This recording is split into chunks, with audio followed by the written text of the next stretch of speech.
நேற்று work out பண்ணாமல் இருந்தது என்ன காரணம்னு பார்த்தீங்கன்னா, அது கொஞ்சம் ரெஸ்ட் டேவாக மாறிடுச்சு. ஸோ பிஃபோராக ஒரு 2 டேஸ் வந்து சரியாக ஸ்லீப் இல்லாதனால ஒரு 5 ஹார்ஸ் அந்த லெவலுக்கு நான் ரெஸ்ட் எடுத்திருந்தேன்.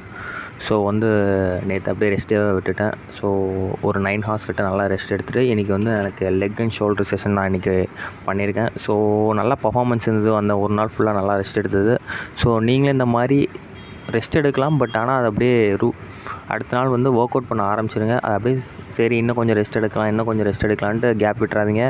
அப்புறம் கன்சிஸ்டன்சி சுத்தமாக போயிடும். எந்த ஒரு பெர்ஃபார்மன்ஸும் இருக்காது. எந்த ஒரு இம்ப்ரூவ்மெண்ட்டும் நமக்கு தெரியாது. நாமளும் அப்படியே சலுப்பாயிடுச்சுன்னு சொல்லி விட்டுருவோம். ஸோ நீங்கள் அந்த மாதிரி ஃபாலோ பண்ணாதீங்க. ஒரு நாள் ரெஸ்ட்டே விடுங்க, தப்பில்லை. பட் ஆனால் திரும்பியும் அது ஒர்க் அவுட் பண்ண ஸ்டார்ட் பண்ணிடுங்க. அப்போ தான் நம்ம எந்த அளவுக்கு க்ரோத் ஆகிறோங்கிறது தெரியும். சரி, புதுசாக வீடியோ பார்க்குறவங்க மறக்காமல் சப்ஸ்கிரைப் பண்ணிவிட்டு பாருங்கள். உங்கள் ஃப்ரெண்ட்ஸ்க்கு இந்த வீடியோ ஷேர் பண்ணுங்கள். யூஸ்ஃபுல்லாக இருக்கும். மறக்காமல் ஹார்ட் ஒர்க் பண்ண மறந்துடாதீங்க. தேங்க்யூ.